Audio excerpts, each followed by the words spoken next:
ನಮ್ಮ ಕನ್ನಡದ ಶಾಲೆಗಳ ಪರಿಸ್ಥಿತಿ ಏನಿದೆ ಅಂದರೆ ಈ ಥರ ಇದೆ. ಇವಾಗ ಯಾವ ಥರ ಕಾಣಿಸ್ತಿದೆ ನೋಡಿ, ಇದೇ ನಮ್ಮ ಕನ್ನಡ ಸ್ಕೂಲಿನ ಶಾಲೆಗಳ ಪರಿಸ್ಥಿತಿ ಅಂತ ಪ್ರಶ್ನೆ. ಯಾರಿಗಾದ್ರೂ ಅಷ್ಟೇ, ದಯವಿಟ್ಟು ಯಾರೇ ನಮ್ಮ ಕೃಷಿ ಭೂಮಿನ ಮಾರ್ಕೊಳಕ್ಕೆ ಹೋಗಬೇಡಿ. ಇನ್ನೂ ತುಂಬ ವ್ಯಾಲ್ಯೂ ಬರುತ್ತೆ ನಮ್ಮ ಭೂಮಿಗಳಿಗೆ. ಇವಾಗ ನಾವು ದಡ್ಡರಾಗಿ ಮಾರ್ಕೊಂಡ್ರೆ ಮುಂದಿನ ಪೀಳಿಗೆಗೆ ಏನೂ ಉಳಿಯಲ್ಲ. ಕೃಷಿನೇ ಶಾಶ್ವತ. ಈಗ ಬರ್ತಾರೆ ಅದು ಇವರು ಎಣ್ಣೆ ಕೊಡ್ಕೊಂಡು ಮೋಜು ಮಸ್ತಿ ಮಾಡ್ಕೊಂಡು ರೋಡಲ್ಲೆಲ್ಲ ಹೋಗೋದು ನೋಡಿದ್ರೆ ಅಡ್ಡ ಹಾಕೊಂಡು ಎರಡು ಬಿಡೋಣ ಅನಿಸುತ್ತೆ. ಅವಾಗೆಲ್ಲ ನೋಡಿದಾಗ ಟೂರಿಸಮ್ ಇಂಪ್ರೂವ್ ಆಗೋದೇ ಬೇಡ ಅನಿಸ್ಬಿಡುತ್ತೆ. ಇರ್ಕೊಂಡ್ರೆ ನಾವು ಇದೇ ಜಾಗದಲ್ಲಿ ಸುಡೋದು. ಇದು ಭಾಳ ಒಂದಲ್ಲ ಒಂದಿನ ನಾನು ಅಥವಾ ನಮ್ಮೂರೇನು ಇರುವವರಾಗಲಿ ಯಾರೇ ಆಗಲಿ ಒಂದಲ್ಲ ಒಂದಿನ ನಮಗೆ ಇದೇ ಶಾಶ್ವತ ಜಾಗ. ಇವತ್ತು ನನ್ನ ನಮಸ್ಕಾರ, ನಾನು ನಿಮ್ಮ ಮಿಡ್ಲ್ ಕ್ಲಾಸ್ ಹುಡುಗ. ಇವತ್ತಿನ ವೀಡಿಯೋ ಏನಂತಂದರೆ, ನಾನು ಊರಿಗೆ ಬಂದಿರೋ ಕಾರಣ ನಮ್ಮೂರನ್ನ ತೋರಿಸೋಣ ಅಂತ. ನಮ್ಮೂರನ್ನ ಪೂರ್ತಿ ತೋರ್ಸೋಕ್ಕಾಗಲ್ಲ. ನಮ್ಮೂರಲ್ಲಿ ಆಲ್ಮೋಸ್ಟ್ 71 ಮನೆಗಳಿದೆ. ಇಡೀ ಊರನ್ನ ತೋರ್ಸೋಕ್ಕಾಗಲ್ಲ, ಆದರೆ ಸ್ವಲ್ಪ ಮಟ್ಟಿಗೆ ಊರನ್ನ ತೋರಿಸೋಣ ಅಂತ. ನಮ್ಮೂರು ಎಲ್ಲಿಂದ ಸ್ಟಾರ್ಟ್ ಆಗುತ್ತೆ ಅಂದರೆ, ನಾನು ಹಿಂದೆ ನಿಂತಿದ್ದೀನಿ ನೋಡಿ, ಇದು ನಮ್ಮೂರಿನ ಬಸ್ ಸ್ಟಾಪು ಕುಂಬಾಡಿ ಅಂತ. ನಮ್ಮ ಊರು ಮೂಡಿಗೆರೆ ತಾಲೂಕಿಂದ ಒಂದು 18 ಕಿಲೋಮೀಟರ್ ಇದೆ ಕುಂಬಾಡಿ ಅಂತ. ಅತಿ ಸುಂದರವಾದ ರಮಣೀಯವಾದ ಸ್ಥಳ. ನಮ್ಮ ಊರಿನ ಬಗ್ಗೆ ಹೇಳೋಕ್ಕೆ ಹೋದರೆ ದಿನಗಳೇ ಸಾಲದು. ನಮ್ಮೂರ ಬಗ್ಗೆ ಆ ಫೀಲ್ ಇದೆಯಲ್ಲ, ಅದೇ ಬೇರೆ ರೀತಿ. ನನ್ನ ಹಿಂದೆ ಕಾಣಿಸ್ತಿದೆಯಲ್ಲ, ಇದು ನಮ್ಮೂರಿನ ಬಸ್ ಸ್ಟಾಪು. ಇಲ್ಲಿಂದನೇ ನಮ್ಮ ಇದು ಅಂದರೆ ತೂಗುದಾಣ ಅಂತಾರೆ. ಬಸ್ ತೂಗುದಾಣ ಅಂದರೆ ಬಸ್ ನಿಲ್ಲಿಸೋವಂಥ ಸ್ಥಳ. ನಮ್ಮೂರು ಇಲ್ಲಿಂದ ಒಂದು ಒಳಗಡೆ, ಇಲ್ಲಿಂದ ಒಂದು ಸ್ವಲ್ಪ 100 ಮೀಟ್ರಿಂದ ನಮ್ಮೂರು ಸ್ಟಾರ್ಟ್ ಆಗುತ್ತೆ. ಆಲ್ಮೋಸ್ಟ್ 71 ಮನೆಗಳಿದೆ ನಮ್ಮೂರಲ್ಲಿ. ಮೊದಲು ಅಷ್ಟು ಮನೆಗಳಿರಲಿ, ತುಂಬ ಜಾಸ್ತಿ ಆಗ್ತಾ ಹೋಗಿದೆ. ಆಲ್ಮೋಸ್ಟ್ ನಮ್ಮೂರಲ್ಲಿ ನಮ್ಮಗಳ ಜೊತೆ ಬೇರೆಯವ್ರಿಗೆ ಬೆಂಗಳೂರಿಂದ ಬಂದು ಸೇರ್ಕೊಂಡಿದ್ದಾರೆ. ನಮ್ಮ ಜನಗಳು ಎಷ್ಟು ದಡ್ರು ಅಂತಂದರೆ, ನಮ್ಮ ಜಾಗಗಳ ಅಂದರೆ ಕೃಷಿ ಭೂಮಿನ ಮಾರ್ಕೊಂಡು ಬೆಂಗಳೂರವ್ರಿಗೆ ಅವ್ರಿಗೆ ಹೋಮ್ ಸ್ಟೇಗಳು ರೆಸಾರ್ಟ್ಗಳನ್ನ ಮಾಡೋಕ್ಕೆ ಬಿಡ್ತಾಯಿದ್ದಾರೆ. ಈ ಹೋಮ್ ಸ್ಟೇ ರೆಸಾರ್ಟ್ಗಳಿಂದ ನಮ್ಮೂರಿಗೆ ಬರೋಕ್ಕೆ ಬೇಜಾರಾಗ್ತಿದೆ ಇವಾಗ. ಯಾಕಂತಂದರೆ ಆ ಥರ ವೆಹಿಕಲ್ಸ್ಗಳು, ಒಂದು ಕಾಲದಲ್ಲಿ ವೆಹಿಕಲ್ಸ್ಗಳೇ ಇರ್ತಿರ್ಲಿಲ್ಲ, ಅಷ್ಟು ನೆಮ್ಮದಿಯಾಗಿ ಇರ್ತಿದ್ವಿ. ಇವಾಗ ಹೆಂಗಾಗಿದೆ ಅಂತಂದರೆ, ನಮ್ಮೂರಿಗೆ ಬಂದ್ರೇ ನಮಗೆ ಹಿಂಸೆ ಅನಿಸಿದೆ. ಬೆಂಗಳೂರಲ್ಲೂ ಟ್ರಾಫಿಕ್ಕು, ಇಲ್ಲೂ ಟ್ರಾಫಿಕ್ಕು, ಯಾಕಪ್ಪ ಬೇಕು ಅಂತ ಒಂದೊಂದು ಸತಿ ಅನ್ಸುತ್ತೆ. ನಾನು ಇವ್ರನ್ನೆಲ್ಲ ಅಡ್ಡ ಹಾಕ್ಬಿಟ್ಟು ಯಾಕೆ ಬರ್ತಾರೆ ಅಂತ ಕೇಳಬೇಕಂತ ಪ್ರಶ್ನೆ. ಯಾರಿಗಾದ್ರೂ ಅಷ್ಟೇ, ದಯವಿಟ್ಟು ಯಾರೇ ನಮ್ಮ ಕೃಷಿ ಭೂಮಿನ ಮಾರ್ಕೊಳಕ್ಕೆ ಹೋಗಬೇಡಿ. ಇನ್ನೂ ತುಂಬ ವ್ಯಾಲ್ಯೂ ಬರುತ್ತೆ ನಮ್ಮ ಭೂಮಿಗಳಿಗೆ. ಇವಾಗ ನಾವು ದಡ್ಡರಾಗಿ ಮಾರ್ಕೊಂಡ್ರೆ ಮುಂದಿನ ಪೀಳಿಗೆಗೆ ಏನೂ ಉಳಿಯಲ್ಲ. ಕೃಷಿನೇ ಶಾಶ್ವತ. ಇನ್ನೊಂದು ಕೋವಿಡ್ ಬಂತು ಅಂತಂದರೆ ನಾವೆಲ್ಲ ಬೆಂಗಳೂರು ಬಿಟ್ಟು ಬರಲೇಬೇಕು. ಹಾಗಾಗಿ ದಯವಿಟ್ಟು ಯಾರೆಲ್ಲ ವೀಡಿಯೋ ನೋಡ್ತೀರೋ, ದಯವಿಟ್ಟು ಯಾರೇ ಆದ್ರೂ ನಮ್ಮ ಭೂಮಿನ ಮಾರ್ಕೊಳಕ್ಕೆ ಹೋಗಬೇಡಿ. ಮಲೆನಾಡರು ಅತಿ ಹೆಚ್ಚು ಭೂಮಿನ ಮಾರ್ಕೊಂಡು ಈ ರೆಸಾರ್ಟು, ಹೋಮ್ ಸ್ಟೇ ಅವರಿಗೆ ಮಾರ್ತಿದ್ದಾರೆ. ನಮ್ಮೂರಲ್ಲಿ ಮೊದಲು ಒಂದು ಹೋಮ್ ಸ್ಟೇ ರೆಸಾರ್ಟ್ ಇರಲಿಲ್ಲ. ಬಟ್ ಇವಾಗ ಆಲ್ಮೋಸ್ಟ್ ನಂಗೆ ಗೊತ್ತಿರೋ 4 ರಿಂದ 5 ಹೋಮ್ ಸ್ಟೇಗಳಾಗಿದೆ. ಅದೇ ಒಂದು ಬೇಸರದ ಸಂಗತಿ. ಬನ್ನಿ ನೋಡೋಣ, ಹೋಗಲಿ. ನೋಡ್ತಾ ಇದ್ದೀರಾ ನೋಡಿ, ಇದೇ ನಮ್ಮೂರಿನ ಬಸ್ ನಿಲ್ಲಿಸುವಂಥ ಸ್ಥಳ. ಅಂದರೆ ತುಂಗುದಾಣ ಅಂತಲೇ ಏನೋ ಹೇಳ್ತಾರಲ್ಲ, ಹಾಗೆ. ಒಳಗಡೆ ತೋರ್ಸೋಕೆ ಹೋಗಲ್ಲ, ಯಾಕಂತಂದರೆ ಆಲ್ಮೋಸ್ಟು ನಮ್ಮೂರಲ್ಲಿ ಯಾರು ಇವಾಗ ಬಸ್ನ ಉಪಯೋಗಿಸೋಲ್ಲ. ಏನು ಬಸ್ ಫ್ರೀ ಇರ್ಬೋದು, ಹೆಂಗಸರಿಗೆ ಏನೇ ಬಸ್ ಫ್ರೀ ಇದ್ರೂ ಮನೆಯಲ್ಲಿ ಪ್ರತಿಯೊಂದು ಮನೆಗೂ ಕಾರು, ಕನ್ವೀನಿಯೆಂಟ್ ವೆಹಿಕಲ್ ಇರೋದ್ರಿಂದ ಬಸ್ ಹತ್ತೋರೆ ಕಮ್ಮಿ ಆಗಿದ್ದರಿಂದ ಬಸ್ ಸ್ಟಾಪ್ನ ಉಳಿಸ್ಕೊಂಡಿಲ್ಲ. ನಾವು ಅಷ್ಟು ಉಪಯೋಗಿಸ್ಕೊತಿಲ್ಲ ಅಂತ ಹೇಳೋಕ್ಕೆ ಇಷ್ಟಪಡ್ತೀನಿ. ಬನ್ನಿ ಇಲ್ಲಿಂದ ವೀಡಿಯೋ ಮುಂದುವರ್ಸೋಣ. ಹಾಗೆ ನಮ್ಮನ್ನು ತೋರಿಸೋ ಪ್ರಯತ್ನ ನಾನು ಮಾಡ್ತೀನಿ.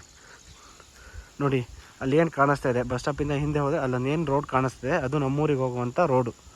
ಕುಂಬಾಡಿ ಅಂತ ಕರಿತೀವಿ, ಅಲ್ಲಿ ನಮ್ಮೂರಿಗೆ ಹೋಗುವಂಥ ರೋಡು. ನಿಮಗೆ ತೋರಿಸ್ತೀನಿ ಬನ್ನಿ. ಇದೇನು ನೋಡ್ತಿದ್ದೀರಾ, ಲೋಕೋಪಯೋಗ ಕಡೆಯಿಂದ ಹಾಕಿರುವಂಥ ಬೋರ್ಡು. ಕುಂಬಾಡಿ 1.5 ಕಿಲೋಮೀಟ್ರ್, ಅಡ್ಗೋಡೆ 5 ಕಿಲೋಮೀಟ್ರ್ ಅಂತ. ಬಟ್ ಕುಂಬಾಡಿ 1.5 ಕಿಲೋಮೀಟ್ರ್ ಇದೆ, ಅಡ್ಗೋಡೆ 5 ಕಿಲೋಮೀಟ್ರ್ ಏನಿಲ್ಲ. ಅದು ಒಂದು ಹಳ್ಳಿ ಅಂತ ಕರಿತೀವಿ. ಅಲ್ಲಿಂದ ಮುಂದೆ ಹೋದರೆ ದೇವ್ರ ಮನೆ ಅಂತ ಬರುತ್ತೆ, ಅದು ಸಿಗುತ್ತೆ. ದೇವ್ರ ಮನೆ ಮತ್ತು ಎತ್ತಿನ ಭುಜಕ್ಕೆ ನಮ್ಮೂರು ಮಿಡ್ಲಲ್ಲಿದೆ. ನೀವೇ ನೋಡ್ತಿರ್ಬೋದು, ನಮ್ಮೂರಲ್ಲಿ ಹೋಮ್ ಸ್ಟೇಗಳೇ ಇರಲಿಲ್ಲ. ಇವಾಗ ನೋಡಿ ಎಷ್ಟು ಬೋರ್ಡ್ಗಳಿದೆ, ಆಲ್ಮೋಸ್ಟ್ ಹೋಮ್ ಸ್ಟೇ ಬೋರ್ಡ್ಗಳೇ ಇದೆ. ಇದು ನಮ್ಮೂರಿಗೆ ಹೋಗುವಂಥ ಎಂಟ್ರೆನ್ಸು. ಬನ್ನಿ ಮುಂದೆ ಹೋಗೋಣ, ನಮ್ಮೂರನ್ನ ನೋಡೋಣ. ನೋಡಿ, 4 ರಿಂದ 5 ಹೋಮ್ ಸ್ಟೇಗಳಾಗಿದೆ. ಇವೆಲ್ಲ ಹೋಮ್ ಸ್ಟೇಗಳು ನಮ್ಮೂರವ್ರಿಗಿಂತ ಜಾಸ್ತಿ ಆಚೆ ಕಡೆಯವ್ರು ಬಂದೇ ಮಾಡಿಕೊಂಡಿದ್ದಾರೆ. ಅದೇ ಬೇಜಾರು. ನಮ್ಮೂರವರು ಹೋಮ್ ಸ್ಟೇ ಮಾಡಿಕೊಂಡು ಎಂಪ್ಲಾಯ್ಮೆಂಟ್ ಕೊಟ್ಟರೆ ನಮಗೇನು ಅನಿಸಲ್ಲ. ಬಟ್ ಹೊರಗಡೆಯವ್ರು ಬಂದು ಹೋಮ್ ಸ್ಟೇ ಮಾಡಿಕೊಂಡು ಇಲ್ಲಿಯವ್ರು ಬಂದು ಮೋಜು ಮಸ್ತಿ ಮಾಡಿದರೆ ಅದು ಬೇಜಾರು ಅನಿಸುತ್ತೆ. ನೋಡಿ, ನಮ್ಮೂರಿಗೆ ಹೋಗುವಂಥ ಜಾಗ ಇದು. ನಮ್ಮೂರಿಗೆ ಇಲ್ಲೊಂದು ಸ್ವಲ್ಪ ಜನ ಮನೆಗಳಿಗೆ ನೀರು ಟ್ಯಾಂಕ್, ಇಲ್ಲಿಂದನೇ ನೀರು ಹೋಗುವಂಥದ್ದು. ಮುಂದೆ ಹೋಗೋಣ. ಇದೆಲ್ಲ ಹೆಂಗೆ ಅನಿಸಿದೆ ಅಂದರೆ, ಈ ಶನಿವಾರ ಭಾನುವಾರ ಬಂತು ಅಂತಂದರೆ ಬೆಂಗಳೂರಿನವರು, ಆಚೆ ಹೊರಗಡೆನವರು ಬಂದು ಈಗ ನಮಗೆ ಇಲ್ಲಿ ಓಡಾಡೋಕ್ಕೆ ಹಿಂಸೆ ಅನಿಸ್ಬಿಟ್ಟಿದೆ.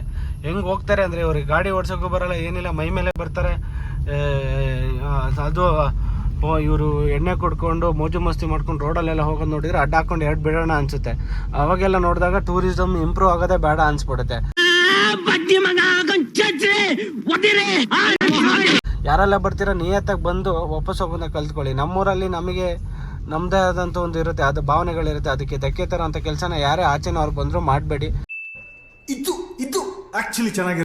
ಮಲೆನಾಡನ್ನು ನಾವು ಅತಿ ಹೆಚ್ಚು ಪ್ರೀತಿಸ್ತೀವಿ. ನಾವು ಏನೇ ತೋಟ ಮಾಡಿರ್ಬೋದು, ಏನೇ ಮಾಡಿರ್ಬೋದು, ಬಟ್ ಮಲೆನಾಡು ಅಂತ ಬಂದಾಗ ನಾವು ಅಷ್ಟೇ ಚೆನ್ನಾಗಿ ಇಟ್ಕೊಂಡಿದ್ದೀವಿ. ಅದಕ್ಕೆ ಧಕ್ಕೆ ತರೋಂಥ ಕೆಲಸನ ಮಾಡಬೇಡಿ ಅಂತ ನಾನು ಕೇಳ್ಕೊತೀನಿ.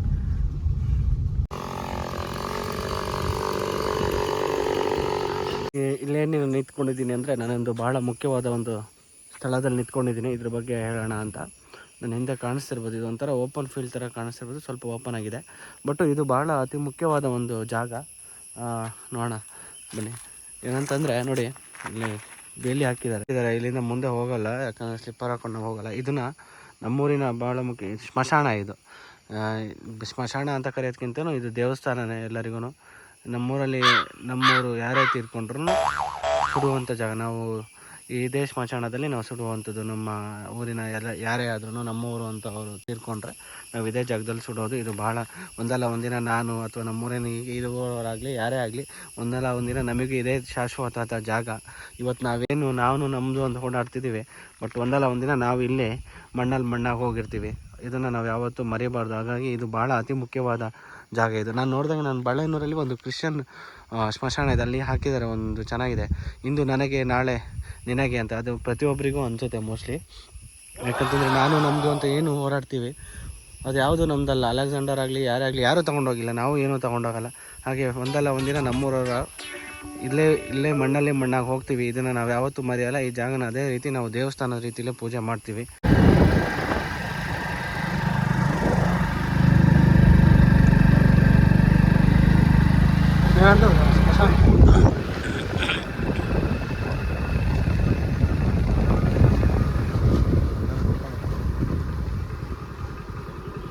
ಯಾರಿದ್ದಾರೆ?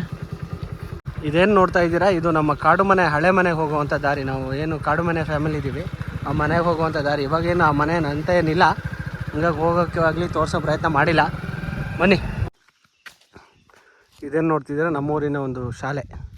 ನಾವು ಹುಟ್ಟಿ ಓದಿ ಬೆಳೆದಂಥ ಶಾಲೆ ಇದು. ಕುಂಬಾಡಿ ಪ್ರಾಥಮಿಕ ಪಾಠಶಾಲೆ. ಶಾಲೆ ಹೆಸರಿಗೆ ಮಾತ್ರ ಇದೆ, ಈ ಶಾಲೆ ಆಗಿ ಉಳಿದಿಲ್ಲ. ಇಲ್ಲೇನಿದೆ, ಇದು ಅಂಗನವಾಡಿ. ಅದೇ ಬೆಂಗಳೂರಲ್ಲಿ ಬೇಬಿ ಸಿಟ್ಟಿಂಗ್ ಅಂತಾರಲ್ಲ, ಅದು ಕನ್ನಡದ ಅಂಗನವಾಡಿ. ಇದೇನು ಕಾಣಿಸ್ತದೆ, ಇದು ನಮ್ಮ ಶಾಲೆ. ಈ ಶಾಲೆಯಲ್ಲಿ ತುಂಬ ಸವಿ ನೆನಪುಗಳಿದೆ. ಇದು ನೋಡಿ, ನಮ್ಮ ಕನ್ನಡದ ಶಾಲೆಗಳ ಪರಿಸ್ಥಿತಿ ಏನಿದೆ ಅಂದರೆ ಈ ಥರ ಇದೆ. ಇವಾಗ ಯಾವ ಥರ ಕಾಣಿಸ್ತಿದೆ ನೋಡಿ, ಇದೇ ನಮ್ಮ ಕನ್ನಡ ಸ್ಕೂಲಿನ ಶಾಲೆಗಳ ಪರಿಸ್ಥಿತಿ.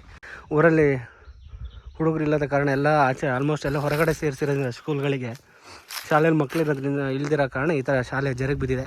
ನಮ್ಮ ಕನ್ನಡ ಶಾಲೆಯ ಪರಿಸ್ಥಿತಿ, ನಾವು ಓದಿದಂಥ ಶಾಲೆಯ ಪರಿಸ್ಥಿತಿ ನೋಡಿದರೆ ನಮಗೆ ಬೇಸರ ಅನಿಸುತ್ತೆ.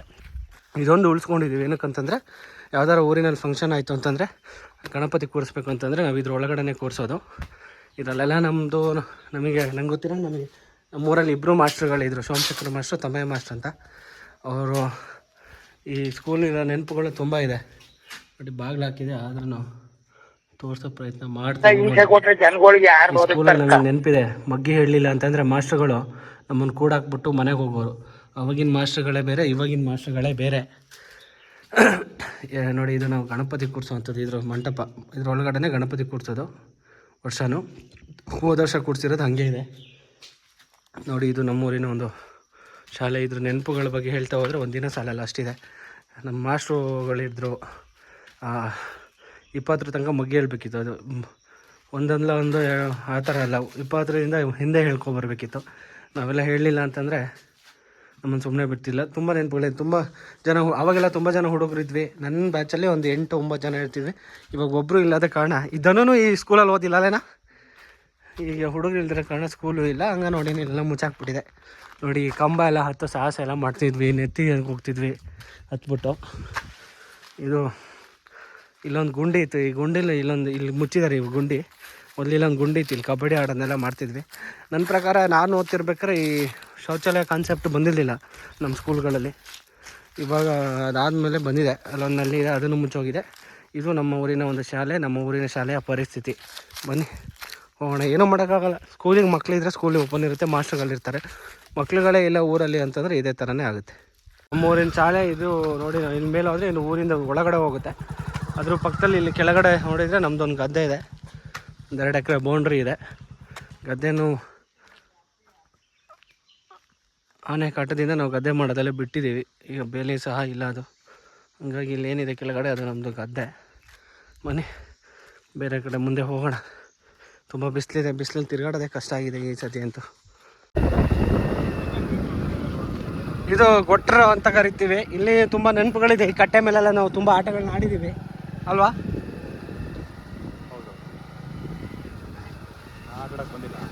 ಇದು ನಮ್ಮೂರಲ್ಲಿರುವಂಥ ಒಂದು ಡೆಡ್ಲಿ ಕ್ರಾಸ್. ಇದು ಒಂದೇ ದೊಡ್ಡ ಕ್ರಾಸ್ ಇರೋದು. ಡ್ರೈವರ್ ಹೆಸರು ಹೇಳು. ಡ್ರೈವರ್ ಅಲ್ಲ, ರೈಡರ್.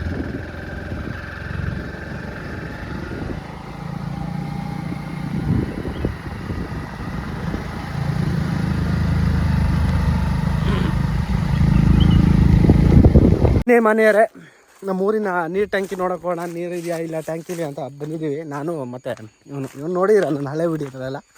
ಹೇಳೋದೇನು ಬೇಡ, ಇಂಟ್ರಡಕ್ಷನ್ ಏನು ಕೊಡೋದು ಬೇಡ ಅವನ ಬಗ್ಗೆ. ನೀರು ಟ್ಯಾಂಕಿಲಿ ನೀರು ಇದೆಯಾ ಇಲ್ಲ ಅಂತ ನೋಡ್ಕೊಳ್ಳೋಣ ಅಂತ ಬಂದಿದ್ದೀವಿ. ಹಾಂ ಸಾರಿ, ಮಿಸ್ ಆಯಿತು. ನೀರ್ಲಕ್ಕಿ ದಾರಿ ತಪ್ಪಾಗಿದೆ. ನೀರು ಟ್ಯಾಂಕಿಗೆ ಹೋಗೋ ಜಾಗ ಹೆಂಗಿದೆ ಅಂದರೆ ದುರ್ಗಮವಾಗಿದೆ. ನಮ್ಮೂರಿನ ನೀರು ಟ್ಯಾಂಕಿಗೆ ಹೋಗುವಂಥ ಸ್ಥಳ.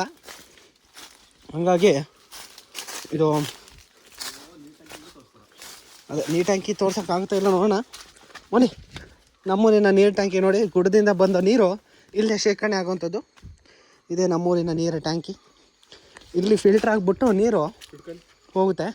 ಕಸ ಕಟ್ಕೊಂಡಿದ್ಯಾ? ಹಾಂ, ಏನಾಗಿದೆ? ಏನೋ ಮಾಡ್ತಿದ್ದಾನೆ. ಏನು ಮಾಡ್ತಿದ್ದಾನೆ ಅಂತ ಗೊತ್ತಾಗ್ತಿಲ್ಲ ಅಷ್ಟೇ.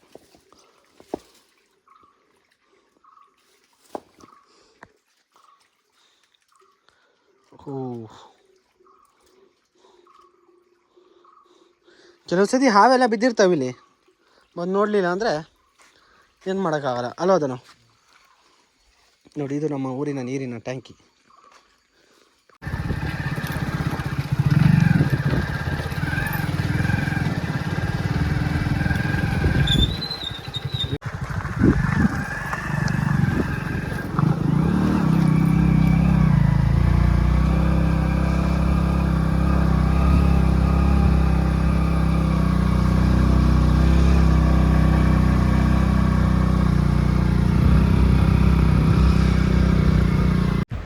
ಇದೇನು ನೋಡ್ತಾ ಇದ್ದೀರಾ, ಇದು ನಮ್ಮೂರಿನ ಪವಿತ್ರವಾದ ಸ್ಥಳ. ಈ ಸ್ಥಳದಲ್ಲಿ ನಮ್ಮೂರಿನ ಗ್ರಾಮ ದೇವತೆ ಆದಂಥ ಶ್ರೀ ಮಾರಿಯಮ್ಮ ಅವರು ನೆಲೆಸಿದ್ದಾರೆ. ಹಾಗಾಗಿ ಬನ್ನಿ ನಮ್ಮ ದೇವರಿನ ದೇವಸ್ಥಾನ ನೋಡ್ಕೊಬರೋಣ. ನೋಡಿ, ಇಲ್ಲಿ ನಮ್ಮೂರಿನ ಮಾರಿಗುಡಿ. ಇದು ನಾವು ಮಾರಿ ದೇವಸ್ಥಾನ ಅಂತೇನು ಕರೆಯೋದಿಲ್ಲ, ಮಾರಿಗುಡಿ ಅಂತ ಕರೆಯೋದು. ನೋಡಿ, ಎಂಥ ಅದ್ಭುತವಾದ ಒಂದು ಮರ ಇದೆ. ಇದು ನಮ್ಮೂರಿನ ಮಾರಿಗುಡಿ. ಇದೇನು ಕಲ್ಲು ಅಂತ ನಂಗೆ ಇದುವರೆಗೂ ಗೊತ್ತಿಲ್ಲ, ನಾನು ಕೇಳೋಕ್ಕೂ ಹೋಗಿಲ್ಲ. ಇದೇನು ನೋಡ್ತಾ ಇದ್ದೀರಾ, ಇದೆ ನಮ್ಮೂರಿನ ಮಾರಿಗುಡಿ. ಭಾಳ ಏನು ದೊಡ್ಡದೇನಲ್ಲ, ಚಿಕ್ಕದಾದ ಮಾರಿಗುಡಿ. ಇಲ್ಲಿ ಪ್ರತಿ ವಾರಕ್ಕೊಮ್ಮೆ ಪೂಜೆ ಆಗುತ್ತೆ. ಡೈಲಿ ಪೂಜೆ ಮಾಡೋಕ್ಕೆ ಅರ್ಚಕರು ಅಂದರೆ ಪೂಜೆ ಮಾಡೋರು ಇಲ್ಲದ ಕಾರಣ ಈ ವಾರಕ್ಕೊಮ್ಮೆ ಪೂಜೆ ಮಾಡ್ತಿದ್ದಾರೆ. ವರ್ಷದಲ್ಲಿ ಒಂದು ಸತಿ ಮಾರಿ ಕಾರ್ತಿ ಮಾಡ್ತೀವಿ. ಅದರದ್ದು ವೀಡಿಯೋನೂ ಸಹ ನಾನು ಹಾಕಿದ್ದೆ ಮೊದಲೇ ನನ್ನ ಪೇಜ್ನಲ್ಲಿ. ವರ್ಷಕ್ಕೊಂದು ಸತಿ ಮಾರಿ ಕಾರ್ತಿ ಮಾಡ್ತೀವಿ. ವರ್ಷಕ್ಕೊಂದು ಸತಿ ಸುಗ್ಗಿ ಹಬ್ಬ ಮಾಡಬೇಕು. ವರ್ಷಕ್ಕೊಂದು ಸತಿ ಸುಗ್ಗಿ ಹಬ್ಬ ಮಾಡ್ತಾಯಿಲ್ಲ. ಹಾಗಾಗಿ ನಾವು ಈ ದೇವ್ರನ್ನ ಅಡ್ಡೆ ಮೂಲಕ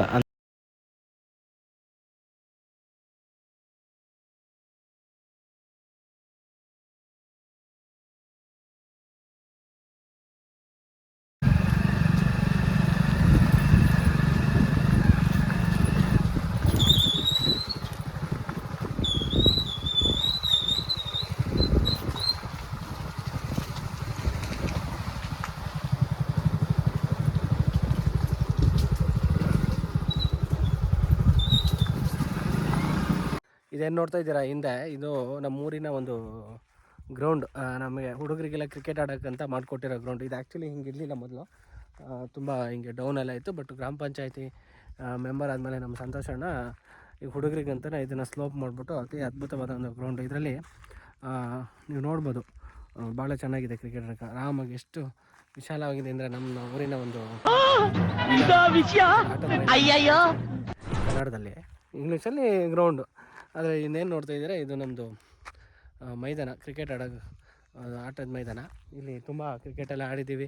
ತುಂಬ ಟೂರ್ನಮೆಂಟ್ಸ್ಗಳು ಸಹ ಆಗಿದೆ. ಪಕ್ಕದ ಊರವರೆಲ್ಲ ಬಂದು ಇಲ್ಲಿ ತುಂಬ ಟೂರ್ನಮೆಂಟ್ ಕೂಡ ಆಡಿದ್ದಾರೆ.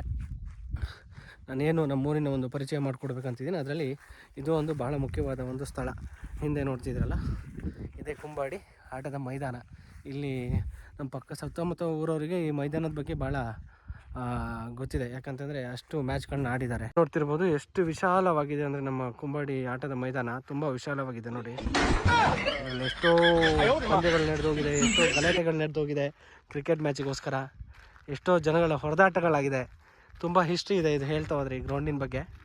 ಬನ್ನಿ ಮುಂದೆನೂ ನೋಡೋಣ, ಇನ್ನೂ ಏನೇನು ನೋಡ್ಬೋದು, ನಮ್ಮೂರು ಏನೇನು ಪ್ರಮುಖ ಸ್ಥಾನಗಳಿದೆ ನಮ್ಮೂರಲ್ಲಿ ನಾನು ತೋರಿಸ್ಕೊಡ್ತೀನಿ ಬನ್ನಿ.